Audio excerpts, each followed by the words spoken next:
कुछ अरसा पहले बांग्लादेश की नई सरकार ने एक कमेटी बनाई थी।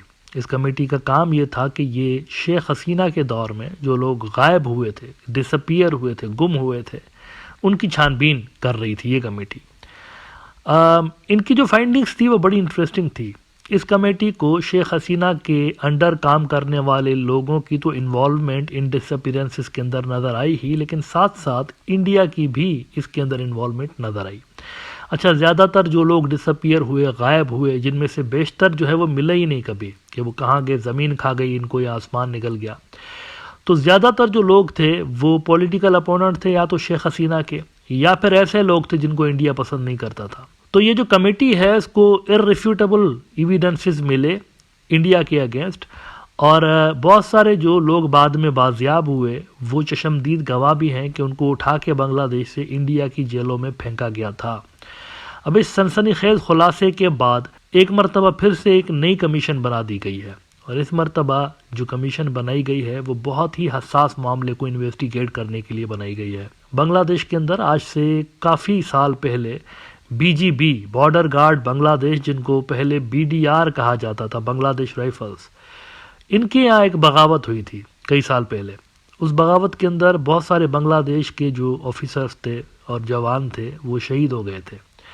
अब ये बड़ा मिस्टीरियस और पुरस्कार किस्म का वाक़या बांग्लादेश की जो फ़ौजी हिस्ट्री है उसके अंदर रहा है, लेकिन आज तक हतमी तौर पर किसी को नहीं पता कि हुआ क्या था। लिहाजा ज़रूरी था कि इसके ऊपर एक कमीशन बने और वो इन्वेस्टिगेट करे कि एक्चुअली क्या हुआ था। तो उसके लिए एक पावरफुल किस्म का कमीशन बना दिया गया है, और उस कमीशन को ये हुक्म दिया गया है कि आप देखें कि what actually happened during BDR revolt, और ये हुआ क्यों और कौन था इसके पीछे।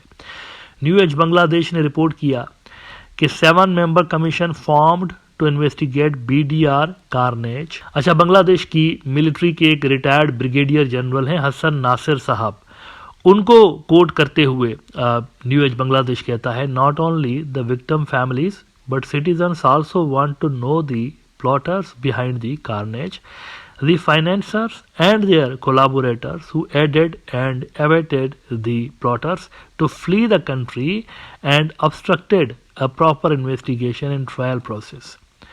We suspect that many military officers were spared from the investigation. Without their support, BDR soldiers could not have executed such a gruesome killing mission.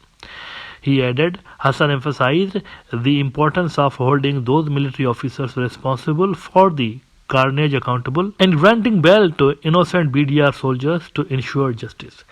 अब ये बहुत बड़ा वाकया है, अगर देखा जाए ना तो बहुत बड़ा वाकया है। इसमें भी कहीं ना कहीं आगे चलकर आप इंडिया का लिंक देख सकते हैं।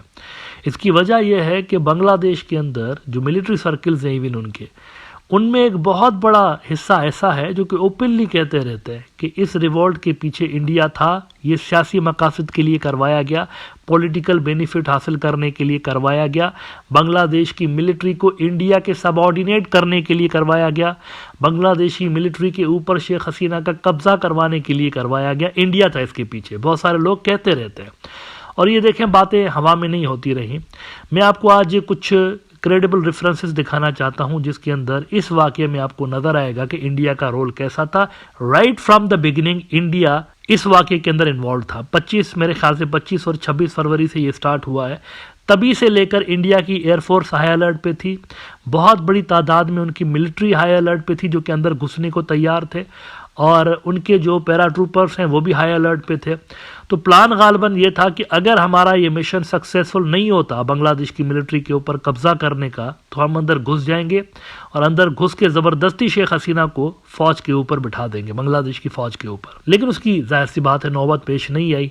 ये जो सारी कंस्पिरेसी बनाई गई थी वो कामयाब रही, और शेख हसीना को 15 साल तक किसी की तरफ से भी अपोजिशन का सामना नहीं करना पड़ा। वो बिना इलेक्शन के बैठी रही, वहाँ पर डमी इलेक्शंस करवाती रही, फौज की ईंट से ईंट बजा दी उन्होंने, बांग्लादेश और इंडिया के दरमियान मिलिट्री गैप को बढ़ाती गई, और कोशिश आखिर तक उनकी ये रही कि सबऑर्डिनेट करके रखा जाए बांग्लादेश की मिलिट्री को। देखें, ये हवाई बातें नहीं कर रहा, ना ही मैं कोई इल्ज़ाम लगा रहा हूँ। मैं आपको शेख हसीना जब पावर में थी ना, अगस्त में ये गई है ना, 5 अगस्त में, तो मैं आपको 25 जुलाई को इनके जाने से 5-10 दिन पहले का इंडिया न्यूज़ आउटलेट दिखाता हूँ। स्क्रॉल, ये इंडिया का न्यूज़ आउटलेट है, देखिए कि किस तरह से इंडिया की यहाँ पर आपको पूरी इन्वॉल्वमेंट नजर आ रही है। स्क्रोल ने लिखा था कि how the Indian government helped Sheikh Hasina suppress the 2009 revolt of the Bangladesh rifles. India तैयार था, इंडिया पहले दिन से लेकर इसमें इन्वॉल्व था। शेख हसीना और इंडिया दोनों मिलकर खेल रहे थे। इसमें वो कहते हैं कि major Kamaldeep Singh Sandhu of the 6th battalion of the parachute regiment was on spearhead duties that day. जिस दिन ये हो रहा था उस दिन की बात बता रहे हैं। It was 5 PM on 26 February 2009 when the orders came. An emergency code had been activated and the vanguard companies of the paratroopers spearhead were to mobilize a battalion strength strike force alert 24/7 for emergency deployments. The spearhead is central to India's power projection. A similar emergency code was activated and rescinded the night before. यानी 25 तारीख को भी ये हुआ था। ये 25 तारीख वही है जिस दिन ये सारा बखेड़ा क्रिएट हुआ था। 25 से स्टार्ट हुआ, तभी से ये सारे एक्टिव होना शुरू हो गए थे। But when the order came again, accompanied by 5 or 6 IL-76 aircrafts and AN-32s, Sandu knew something big was happening. Look at that. फौज एक्टिव, इनकी एयरफोर्स एक्टिव, ये सारे एक्टिव थे 25 तारीख से लेकर ही कि कुछ होने वाला है। 2.5 hours later, 1,000 Indian paratroopers found themselves at the Kaliakunda Air Force Station in West Bengal, settled for the night. Sandu's commanding officer gave instruction. The BDR had mutinied and were killing Bangladeshi officers and their families.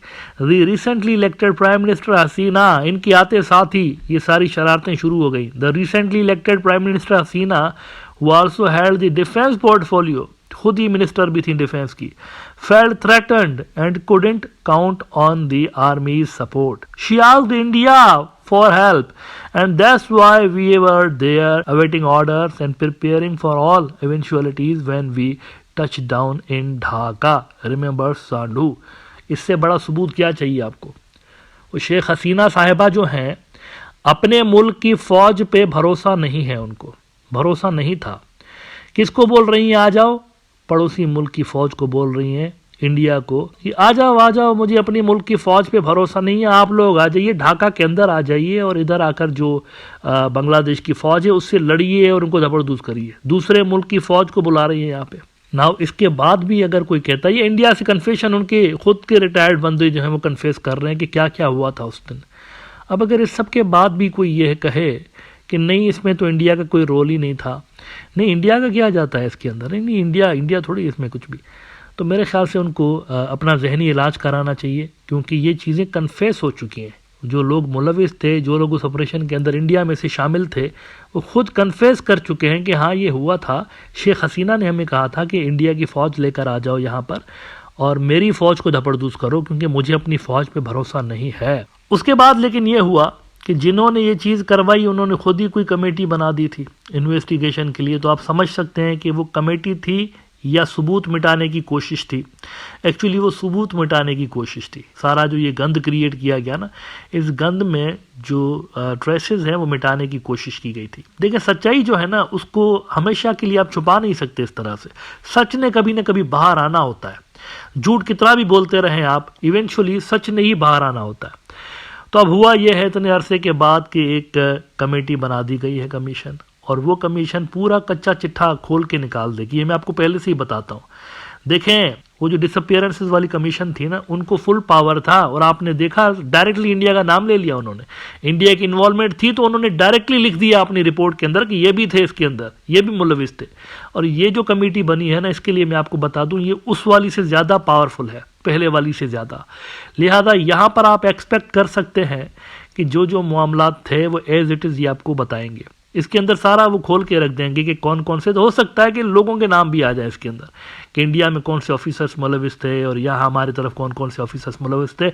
हो सकता है इस part को वो confidential रखें, classified रखें, लेकिन generally जो बाकी बातें हैं इंडियन इन्वॉल्वमेंट के हवाले से, ये कमेटी बांग्लादेशियों के साथ ज़रूर वो डिटेल्स शेयर करेगी।